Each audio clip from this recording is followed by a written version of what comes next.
Hey guys, I'm Chris, And I'm Mike. and welcome back to this week's No Limits, the Scot Harvath podcast. How you doing tonight, Mike? All right, Chris, just trying to think of that word. You know, it rhymes with truck. What was that four-letter word? Rhymes with truck? Four-letter word, rhymes with truck. Duck? Yes. Okay, that must be it. Okay, you got it. Cuck? I don't know. That's the one. That's the one Scott wanted to say a bunch in this book over and over. Duck. Okay. Duck, duck, duck, duck, duck. Gotcha. Yeah. That's a good little comedic relief in the heat of the action. Scott is still trying to not curse his brains out. Yeah, no, and that's one of the things I think we love. Why I love some of Brad's novels is just the levity that he's able to like throw in time to time, way more than Vince ever was, and I think more than what Kyle does. But like Kyle's like approaching that level of knowing when the right time is to add a funny quip, knowing the right time when to buckle down. But yeah, I mean, this is the same guy who had us singing.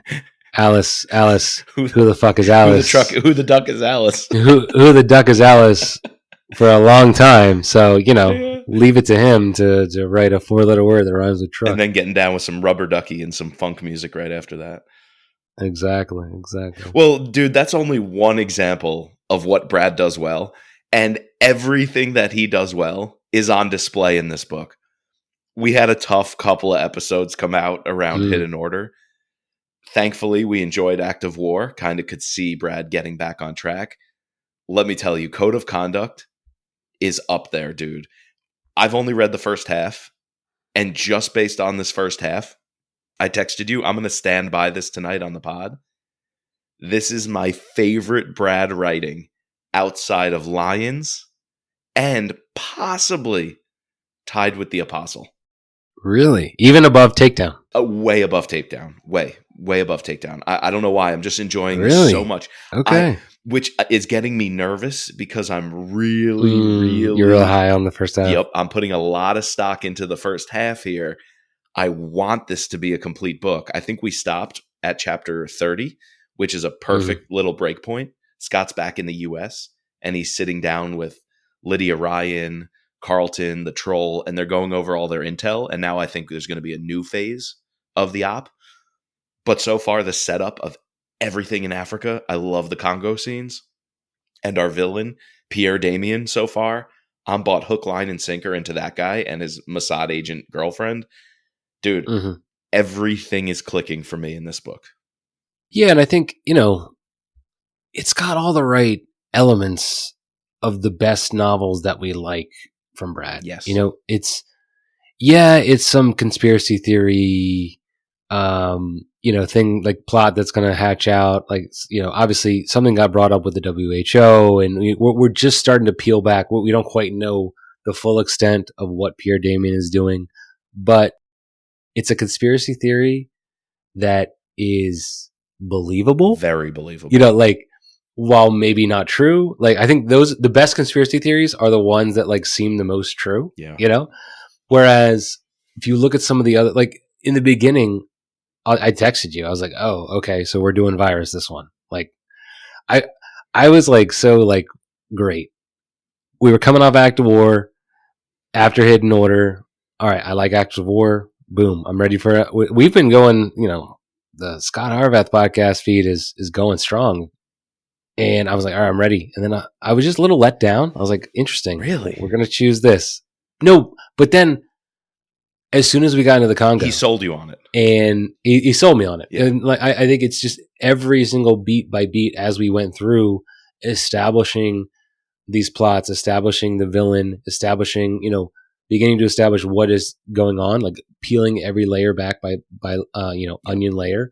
I'm buying into it. Yep. I also think one of the questions I wrote down is like, we're not traveling heavy so far in the first half. Yes. And, Scott we have one quick scene in Virginia or DC. We have another quick scene at the end where he's back in Virginia. Yep. The rest of the time he's in Congo. I love it, dude. And, we talk about, we're going to get to setting in the second half of our podcast, but I felt like I was there. The descriptions of, the moisture, the rainforest, everything, going to that rebel camp, like explaining how him and Decker went to the clinic, going through the motions of the decon and all that stuff pit. was invigorating. Yes. It like the best part. I mean, I'm a sucker for like a, sci-fi apocalyptic movie, like Contagion is one of like my favorite movies ever. Yeah. And, just once we got into all of it, I was sold.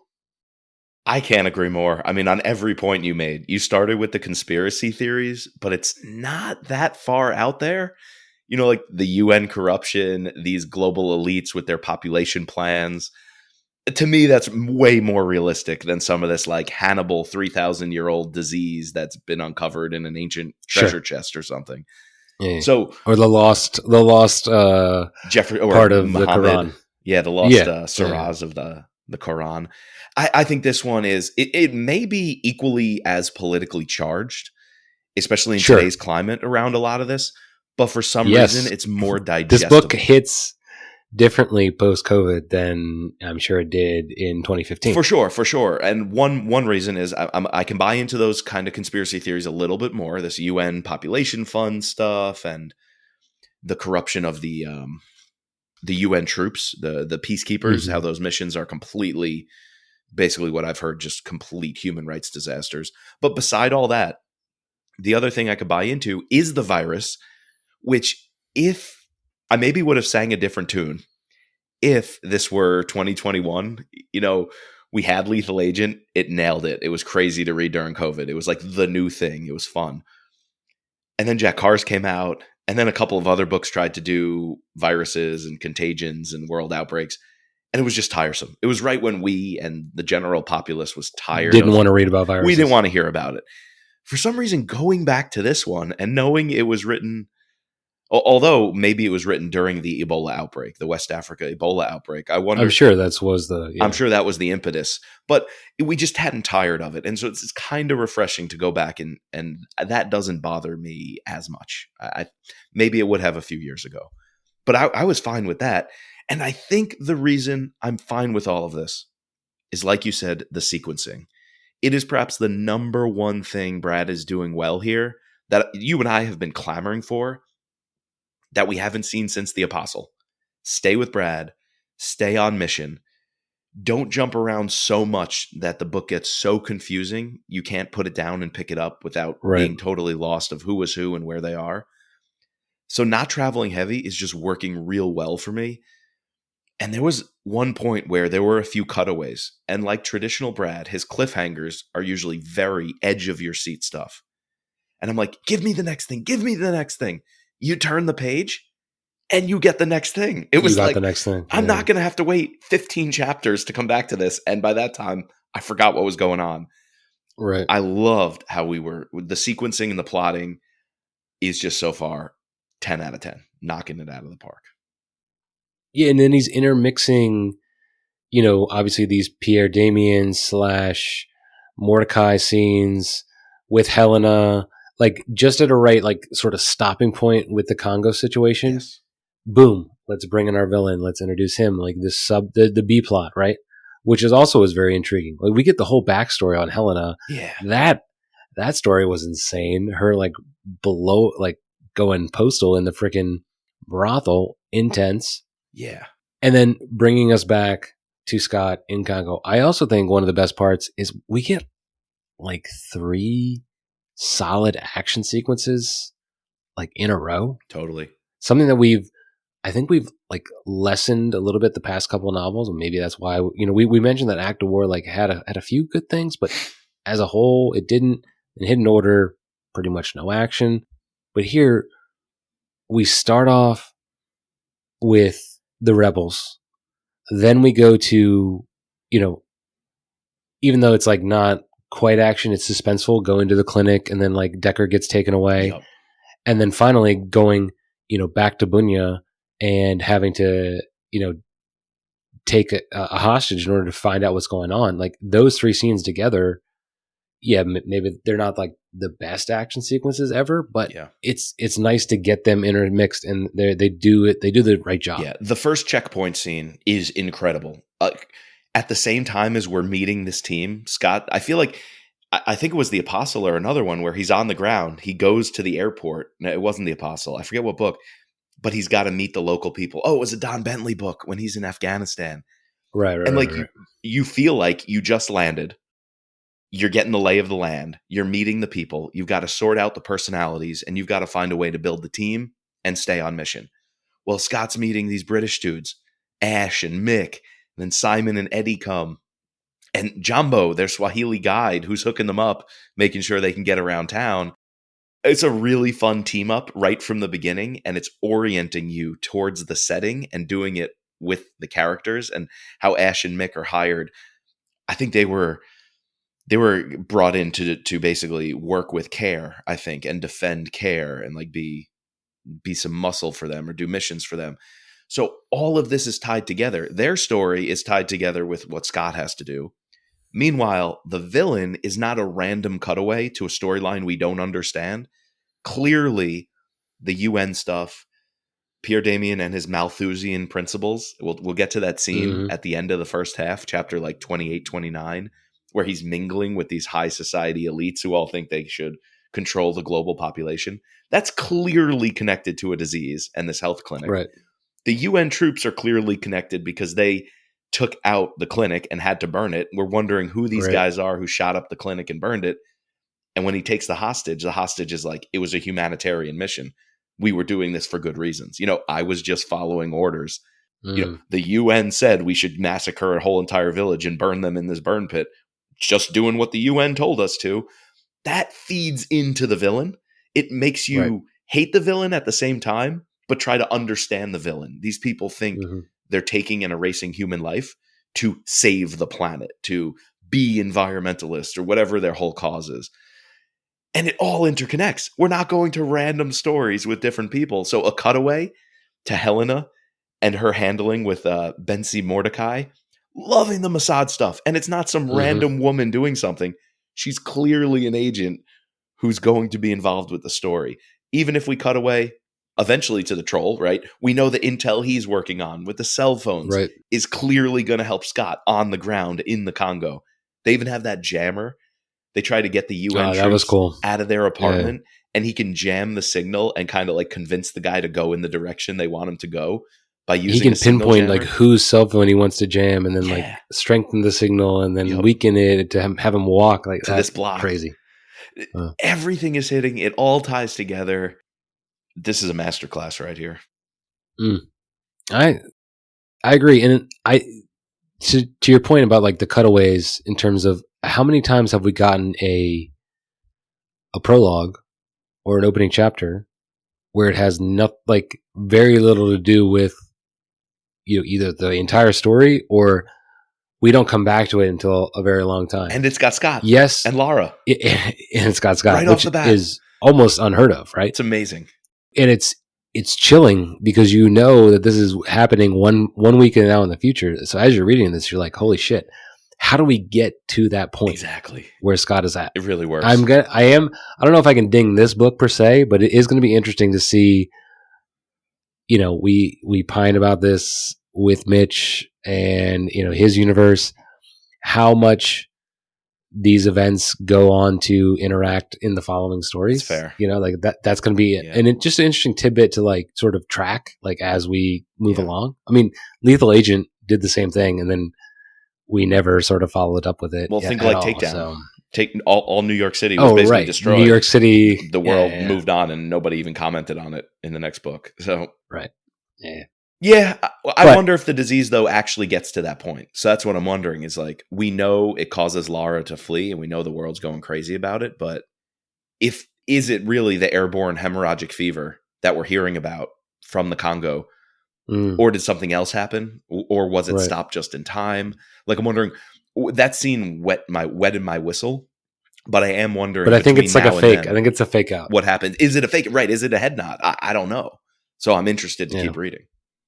Right, exactly. You mentioned the time jump. Really cool that the prologue or prelude did that. and opened up right with Scott and Laura talking. And a lot of this book also advances Scott as a human. Yes. We've put He's like thinking, a lot of thinking. He we says he yes. opens the door and I'm going to leave it open for a little bit. See if like anything can come about. He's from that. changing, man. And we usually like those books which don't just tell a kick-ass story, but they advance the characters in the arc of the universe and the character development. I think that's happening here in a very methodical way, as opposed to 2 books ago when we just met Lara and Marco, and it's like Scott was already the father to him. You know, like boom, he's holding him on the beach, giving him kisses. Epilogue. Yeah, It was just like too much. This is like Scott's slowing down. He's being tested by Decker when she's coming on to him, and he's got to remember that that word that rhymes with truck. He's got to remember, oh, duck, what am I doing here? He has to refuse her advances. But I was going to say on the time jump. So that was one way the time jump kind of works. We also get a time jump backwards, a flashback of Mordecai, who's handling Helena. She's Czech national or Czech born, but Israeli raised, adopted by the Mossad to do their dirty work. There's a backstory built up about Mordecai, who was going to go kill Pierre Damien. And he goes to Austria and he like sneaks up on him while he's at this conference. And again, it's like a UN population fund or whatever conference. And he's going to assassinate him, but he finds documents in his room that point to this cabal he's a part of, who have this 10-point manifesto of reducing the human population and restoring nature and all these things. And that's when he's like, oh crap, I think this Damien can lead us to a bigger conspiracy or a bigger network that we could take down. We shouldn't kill him. He gets that approved by his Mossad boss, who seems like a badass lady. I think her name was like Nava or something. Yeah. But what I like about that as a flashback is it's not a random flashback just to tell this guy's story. It's informing the current plot. Exactly. And while also giving us information about him. Correct. Giving us information about him, giving us information about the motive of the villain, and painting a picture of the political landscape that we're up against while doing a flashback, but it's completely informing everything we cut back to in the next few chapters. That's masterful. I think sometimes a flashback is just build out a character story because we want something cool about them or something memorable. And then it takes you away from the plot and what's going on. This is all woven together so perfectly. And that's why Helena is there. That's why Mossad sends her after Pierre, because he uncovered all these documents. And I wonder why they're recalling her. Really curious about that. I think that just had to do with her getting too close. Too close, yeah. And her, it'd be because you obviously can tell her plan is to use it as a out. And I think, the Mossad is being smart and realizing that, that's what she wants. So, yeah. The other little character I'm curious about, this guy, Jeffrey, who's Pierre Damien's lackey. Oh, butler. The butler. He shows up at some very opportune times to run some errands for him. I'm wondering if he's a plant. And it wouldn't be an American plant, because we got our information, the Carlton group got it through the troll and the drones and the tracking at the Clifton house at the meetup. So he's not our guy. Is he another Mossad guy, like another layer for them? I was just a little curious about how he popped up, but we'll see. Could be. Yeah, I didn't catch that. Just a theory. Could be. Yeah, I love the SAS. Speaking of characters, I love the SAS guys. I think, this is another theme that Brad likes to do. Essentially build a whole new team from whole cloth, to have Scott interact with, while still also maintaining a couple of those characters like the troll. We're beginning to get Sloan Ashby and Palmer when he's back in the United States. So obviously going forward, they're going to be his crew going forward. Yeah. But yeah, dude, I really digging this first half. What did you think of the whole Clifton stuff? I don't know, my aunt and uncle love Clifton. I've been to a couple restaurant there a couple times. So correction though, I actually thought it was Clifton, Virginia, the town, which is where my in-laws live and great restaurants. Oh, it's not Clifton, Virginia? I don't think it's Clifton, Virginia. I think the house, the estate, is called Clifton because it said it's in the Shenandoah Valley. Is Fairfax County close enough to be considered Shenandoah Valley, Clifton? I think so. You think? Because I looked it up and I was trying to find the Clifton house owned by George Washington's brother. I think we Did got you to find it? verify this because I was confused by that too. I just assumed it was Clifton, Virginia. That's what I thought every time they said Clifton. And then I listened closely and I was like, it doesn't sound like it would be there. A 411-acre Virginia farm once belonged to close family member of George Washington. It's going for auction at $4 million. Known as Clifton, the property is listed on the National Register of Historic Places, once owned by Warner Washington, a first cousin of George. And where is it located? This article, okay, located on the north end of the Shenandoah Valley. 1 hour from Washington, D.C. Oh, maybe. Maybe it's just like blending a couple things together there. It doesn't say. Anyways, that house was cool. Like Yeah. the description of the house, and then he goes in this whole thing about New Rome, and that whole soliloquy on New Rome is intense. Yeah, that was pretty intense, and how the people are like the country folk, and like it's very much so. I don't know. I guess maybe it's hitting a little different because that's definitely all the rhetoric that's been going on with these past couple elections about like, you know, populism, cabals, populism, Pizzagate. Like, it makes you think a little of the last book too, how the Chinese and the North Koreans, when they eventually took over the country or planned to an act of war, how they had to defend against rural America. Like that scared them more. Like this idea of rural Americans willing to defend the country, their ideals, their values, scared the elites who think they can usurp your independence, your privacy, your values, and replace it with their values, which is protect the food supply, protect, you know, the environmental balance. And it's rural Americans who scare both the Chinese, the North Koreans from an actual physical attack, and scare these elites in terms of like a moral high ground. They won't cede the moral high ground to these neo-Malthusians. Right. Exactly. The Malthus doctrine is interesting. Yeah, can you enlighten me on that as a scholar yourself? So a philosopher whose ideas gave rise to later on like utilitarianism and whatnot. But basic principle was the global population growth since industrial times is outstripping the food supply and the ability to grow the food supply.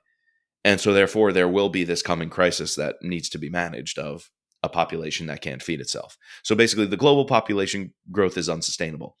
I don't think you could debate that, but what a lot of Malthus's followers did was then say drastic measures need to be taken, and people in a modern world see that as a government context, government intervention. And you can either, one, try to increase the food supply through technology, which may have its own unintended consequences, or what most storylines and media like to do is say, well, let's reduce the population curve. So it's basically the same ideas that give rise to Thanos snapping his fingers, right? I'm restoring equilibrium. Right. I'm actually saving half the population by killing half the population. So it could be this very slippery slope. So basically, the Malthusian doctrine is known as a very slippery slope for those who want to have the ends justify the means. So it's quite Machiavellian. It's like, if you scientifically know the food supply can't support more people, it's ethically right to reduce the number of people. And to me, that's a bogus line of reasoning. We can get into it. But it has launched a lot of stories, a lot of conspiracies, and I'm sure a strain of society. Unfortunately, it's a strain of society that has a lot of resources, a lot of political power, economic power, social power, that they can use that to advance a cause, which does say, let's limit population growth. And people then believe it's tied into the whole, you know, the pill, the abortion movement, the feminist movement. Like, they've all been infiltrated by Malthusian thinking, which is like, is population control really about reproductive rights and freedom, or is it really about control based on people who've already planned out the global population patterns? So they're social engineering these movements that will fit their bill. And they're convincing people, you have rights, you have freedoms, you can choose what to do with your body. And it's secretly some sort of conspiracy to use culture to lower the population patterns, you know, which then borders on the replacement theory. The people who are against this could then submit to the Great Replacement theory, which could get into very racist lines of thinking. You could bring eugenics into it. They even do say Pierre Damien is a eugenicist. Exactly. Which Margaret Sanger and all that, we don't even want to get into it, but the eugenics movement was started by a lot of the same people who founded feminism and or abortion rights platforms. So too much to get into right now. But yeah, different podcast. But all of that, dude, leads me to really believe Pierre Damien and his line of thinking and who he thinks he is in society. And I buy him as a villain because of all that. yeah, no, very much so. All of that I just went on to explain in probably the completely wrong, backwards way, and I don't even half get it. Brad didn't just give us that exposition. He wove it into the story. Yes. This conference Damien is at, and he's talking with the other people. This manifesto that Mordecai uncovers when he's about to assassinate him in his hotel room. It's all woven in as opposed to the previous books where some guy just randomly comes in and gives us a dump of 50 pages on it. Yeah, exactly. Yeah.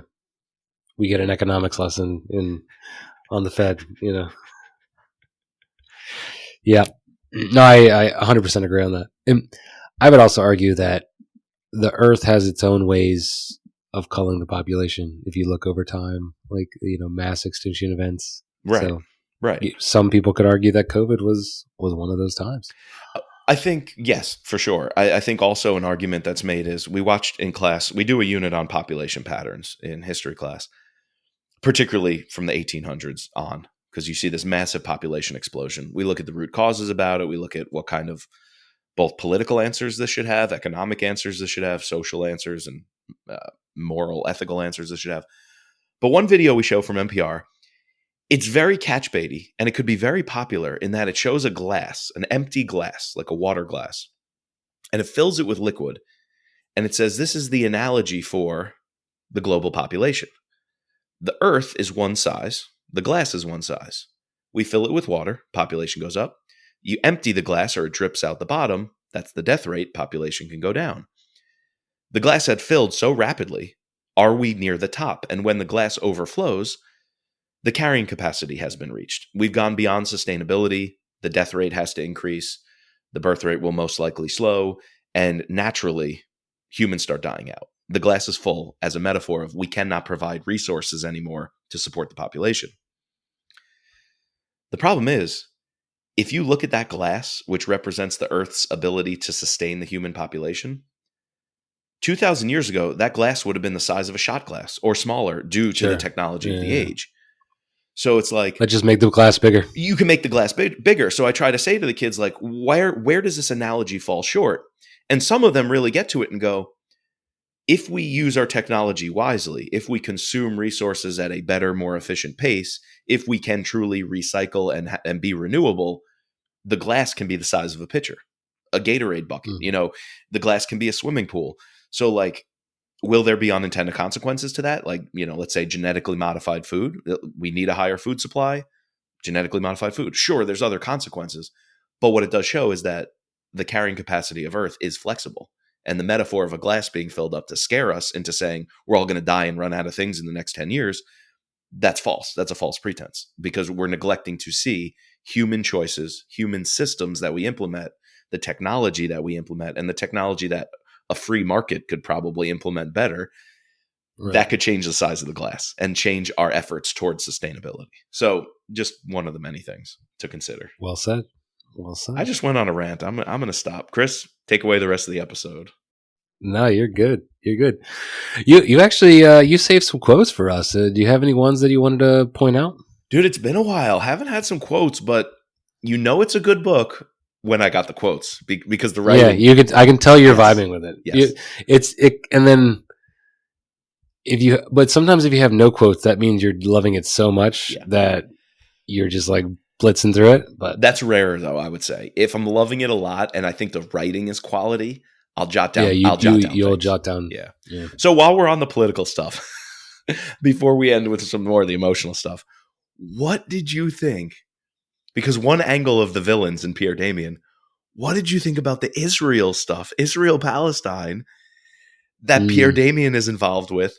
And this was written when? When was this published? 2016? 2015, 2016. I'm sure there was some sort of occupation of Gaza, or there was occupation of Gaza, but I'm sure there was some sort of actual encroachment. He was publishing this way before the proportions that it grew into in 2024. Yeah, you have it here. at some point you had to make a choice. Do you sit still and absorb the attacks, or do you go in and eliminate the threat? Dude. Listening to that after like in our current situation, Yeah. and I shouldn't be that shocked because this kind of stuff has been happening for a long time. But, it causes you to stop and think, just you have to think about these things. And, we're getting political, but people tend to overreact both ways, and we're not in the situation. So, yeah, I don't know. Yeah, when it was like, does Israel have to go in on its own and take out a guy like Pierre Damien, who is basically funding anti-Israel, pro-Palestinian propaganda? Mm, And the way he's going about it, though, is the thing. Like, he's described as going into universities. He would fund so-called advocacy organizations waging a global public relations campaign bent on painting Israel as the source of all the Middle East problems. He sent groups in the United States into churches to poison congregations. On college campuses, his organizations recruited addle-brained university students to spread the message about the real Israel. He funded propaganda organizations targeting young Israelis, convincing them their nation was evil. Was it anti-Semitism? Was it anti-Zionism? A combination of both? We're arguing those things right now. right. Those same exact points. Is it anti-Semitic to not believe the Jewish state's right to occupy this territory? Well, no, that's anti-Zionist. But then a lot of these pro-Palestinian people are also discriminating against American Jews, who may not even be Zionists, but just based on their religion. There's a big difference between the culture and the religion and the political state that is Israel and its claims to the land. And people seem to not be able to distinguish those two. Because guys like Pierre Damien have put a lot of their money, these global elites put a lot of money into blurring those lines, particularly for vulnerable people. Like he says here, he goes into college and finds the addle-brained universities. Yeah, students, yeah. He even gets prostitutes to blackmail pro-Israel senators and government officials when they're on congressional delegations to Israel.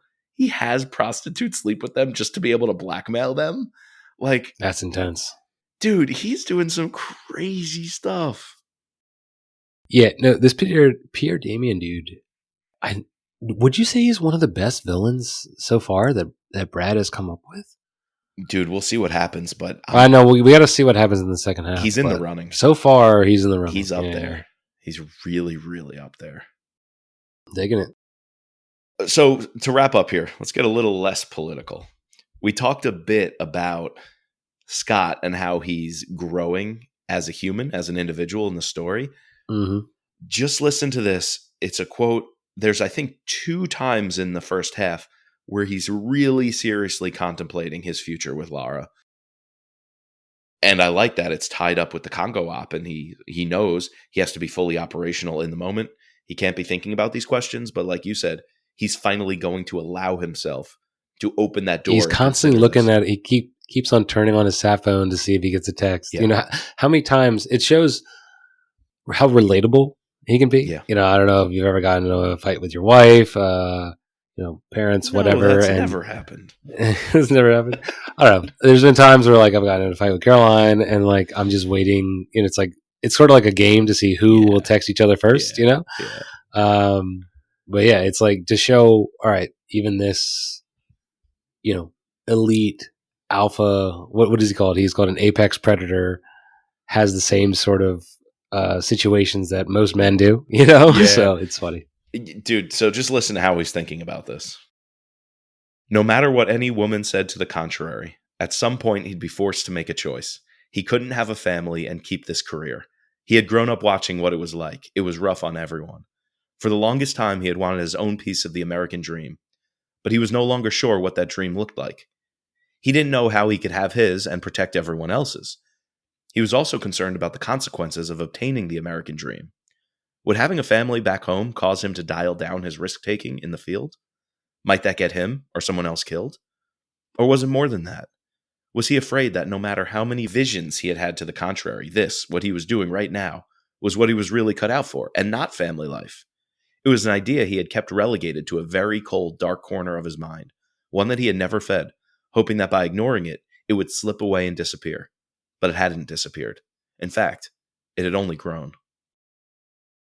Dude, that's been on the back burner for a number of books. He hasn't talked about Right. family life No, like he did hasn't. in the beginning. So I think this validates some things that we've criticized the last few books that were like, he wanted to be a family man. He kind of stopped talking about that. Why does that not come up anymore? Is it just easier for Brad to write a book where Scott doesn't have to deal with his personal demons? Sure. No, he was dealing with it. He was dealing with it by putting it in a corner of his mind and refusing to think about it. Like, that's unhealthy. Yeah, and I think if you look at like the, just to compare to the other major series that we've covered, the Mitrab series, right? This essentially is present in the first chapter of Transfer of Power, like with Mitch thinking this. Then we go all the way through his relationship with one female, the death of that female, and then we've recently went back and reread some of those books post death of Mitch's wife, and he's still like thinking about the circumstances of his wife, thinking about where he's at, and then as we move along, and I think getting those touch points just make the main character more relatable. Yeah, and having like gone away from that these last couple of novels, that's we didn't maybe touch on it at the time, but now looking back, that's a pushback point for why I think the last couple of novels maybe we didn't fully enjoy, but outside of the crazy harebrained ones that were just, whatever. But, the reason that some of these haven't been clicking at the top notch level like this one has is because it has that character development. Yeah. It has these elements that you brought up. And I think that's what elevates any of these novels, even with James Reese, like getting into his head, getting into Haley Chill's head, getting into Matt Drake's head. Yes. Like, all those little things help elevate the stories to make them more than just, a simple action plot, a simple thriller plot, whatever. So, perfectly said. I think we got to drop the mic right there. That was it. Boom. After all my ranting about politics and global elites, we got to leave it at that. What's going to make this book live up? Like, what sort of expectations do you have for the second half of this novel? I feel like we can go one of three ways. It could keep elevating, it could sort of stay flat, or what I hope it doesn't do, and it could tank. It could bomb. Yeah. I'm a little nervous. It's going to be one of those last two options. I'll be honest. I wouldn't be too sad if it just stayed mid. That's fine. I think it has an opportunity to be a great book, but not sustain and keep up what it did so far, and just be a great book, a good or great book, but not like a hallmark, not your Memorial Day or your Consent to Kill. Basically, let's think in terms of the scorecard.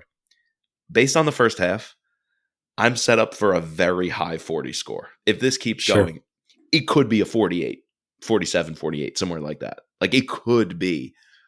I would be disappointed if it's anything in the end below a 40. So I expect like a 42 to 45. Sure. That's probably where I'm at thinking. Yeah, same. I would 100% agree with that. And I'd be okay with that. If it's not as good as the first half, but it's still good enough, I'm absolutely fine with that. I just hope it doesn't go below 40. Yeah. Well, we just brought the troll in, so there's a good sign. Yeah, I know. Any book with the troll is a good book. It's a very good for sign. The most part. So, wasn't that a great place to end? Approximately chapter 30, right when we're back to the U.S. Like, I feel like the book is going to change. It's like it's a clear delineation. All right, we close the Congo chapter. We're on to the next stage. Yeah, perfect. Made complete sense. Yeah. I wonder if the president will pop up. I hope so. It would make sense, Yeah, I mean, he's the one who sent Scott on his mission in the first place. Right. So.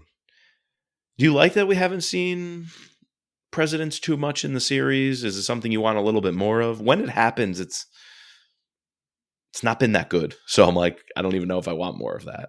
Like the White House scenes or the Congress scenes. There's been nothing in Congress with Brad Thor. It's not his strong point. So yeah, I'm fine just leaving it out. Yeah. That was Vince's thing, He had to nail the for sure. Politics of DC. Yeah. For sure. All right. Well, next time we'll be covering part 2, Code of Conduct. Before that, we've got to thank our patrons, including our special operators, Sherry F. and Jason C., our special agents, Ben, Daryl, Kevin, George, Matt, Don, Peggy, and Mark. Please subscribe, rate, and review to all 3 seasons of No Limits. You can find us at thrillerpod.com or on Twitter and Instagram at thrillerpodcast. And as always, just let Scott be Scott.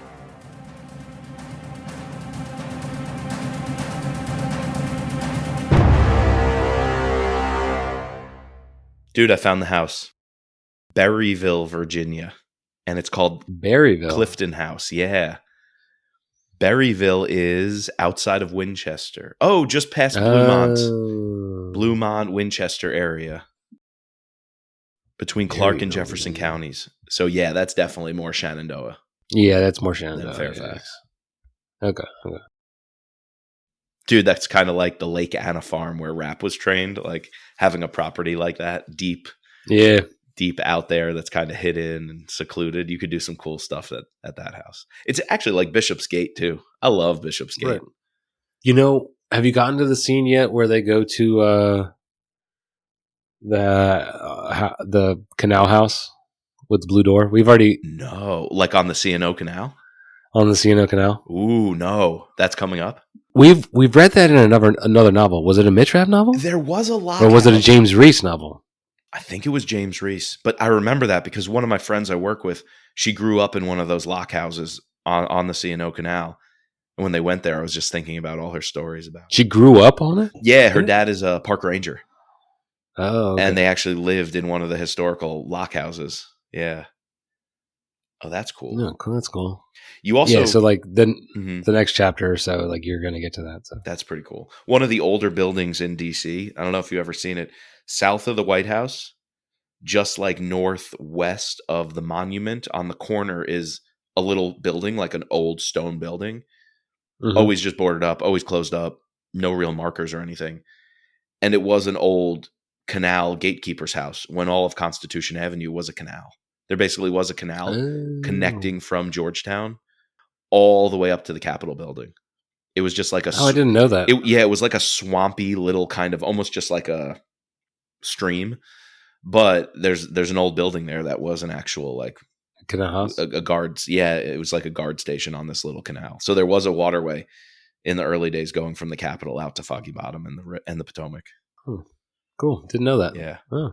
Learn something new every day. Yeah, and they filled it in. It's very swampy still, but yeah. Right. Good stuff. Nice pod. Got one done. Great book, dude. Should we have maybe said any negatives on the book? Save that for next time.